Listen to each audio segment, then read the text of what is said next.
sulit loh membuat kostum robot karena tiap bagian kostum seperti kepala, dada, tangan, dan kaki sudah ada pola dasarnya. Jadi tinggal mengikuti saja polanya. Setelah itu baru dia dikreasikan menurut karakter masing-masing. Seperti topeng monster yang sedang dibuat Bayu, pertama menggambar sketsanya dulu.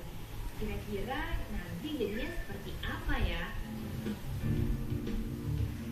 Ini mau dibuat apa? Ini lagi buat topeng. Oh, ini bahannya apa ya? Namanya Busahati. Busahati. Iya. Harus semua dari Busahati atau ada bahan lain? Untuk yang paling nyaman dipakai nama Busahati. Oh, Busahati aja. jadi semua yang di sini dibuatnya dari Busahati. Iya. Nyamannya kenapa Pak? Adem, nggak panas, atau ada pertimbangan apa? Terutama sih karena ringan ya. Ringan ya? Dan kalau resin, dia kelemahannya dia berat dan juga gampang pecah. Kalau ini kan dia awet. Oh, ini nggak apa nih kebanting nih? Apa nih banting? Langsung ya dipraktekin. Pada saat itu buat apa sih? Bagian mana ya? Terutama sih waktu bikin pola dasar ya. Kan kita biasanya bikin dari karakter sesuatu gitu kan, misalnya Power Ranger atau apa. Nah kita lihat karakter itu, terus kita harus berimajinasi nih gimana caranya supaya bikin misalnya helm bisa bulat atau jadi dari gambar membuat dia jadi sesuatu yang dari real ya? 2D menjadi 3D. Kalau diperhatikan, membuat kostum robot ini seperti menjahit baju ya. Cuma bedanya nggak dijahit dan bahan dasarnya bisa. Nah, ini dia pola dasarnya. Sebelum ditambahin detailnya, diukur dulu kayak gini. Disesuaiin supaya dipakainya nyaman. Setelah itu baru deh ditambahin detailnya. Pembuatan detail di setiap bagian menggunakan solder. Setelah itu baru dia masuk tahap penyelesaian, yaitu pewarnaan dengan menggunakan custom coat. Harus dibuat dan disesuaikan dengan kostum. Karena tahap pembuatan kostum tidak sebentar, saya mau mencoba kostum vario sektor yang sudah jadi aja deh. Kayak kostumnya ternyata nggak bisa sendiri nih. Biar kostumnya nggak rusak, apalagi kostum monster, ribet.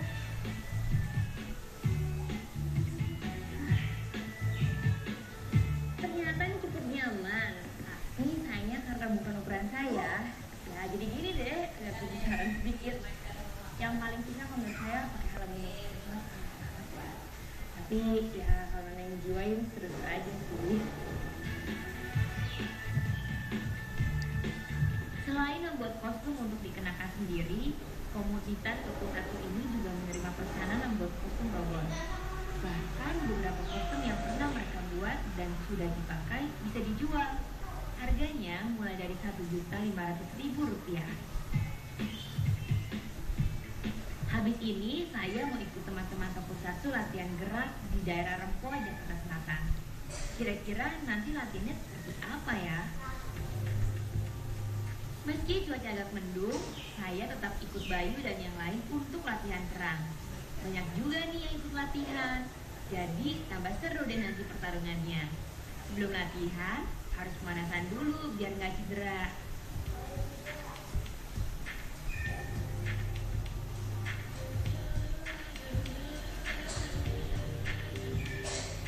Yang melatih gerakan namanya Marzuki, biasa dipanggil Bang Zuki.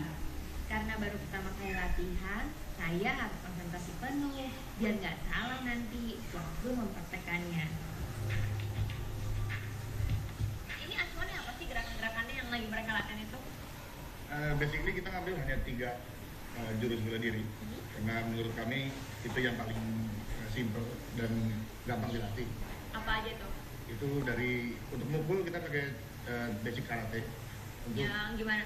untuk Coba mukul, ya. posisi taruh tangan di mana, nanti mukulnya seperti apa. Oke, kayak mereka ya? Dan kayak itu. Ya. Terus apa lagi?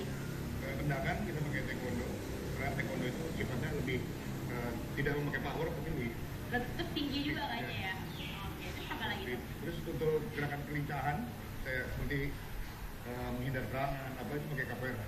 Oke, jadi karate, taekwondo sama capoeira.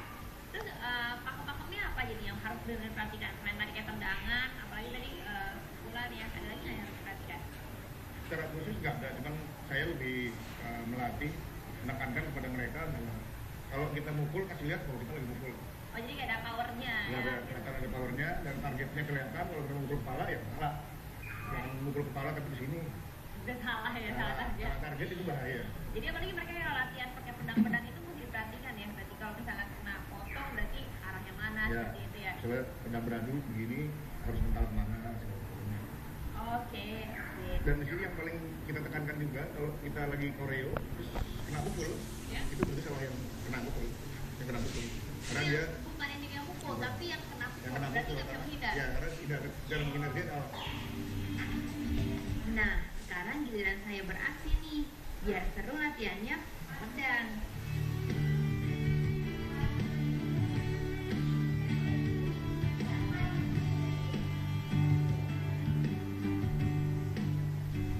Meskipun gerakannya bebas, tetap harus diperhatikan, terutama ketika serangan. Karena bisa aja kalau kita lengah bisa pukulan, tendangan, bahkan sama-sama tidak tajam. Hanya hati-hati. Nah, sekarang saatnya Rangga dan yang lain melatih gerakan untuk pertunjukan. Mereka akan tampil di sebuah acara festival kostum Bogor. Pasti seru deh. Pastinya saya nggak mau ketinggalan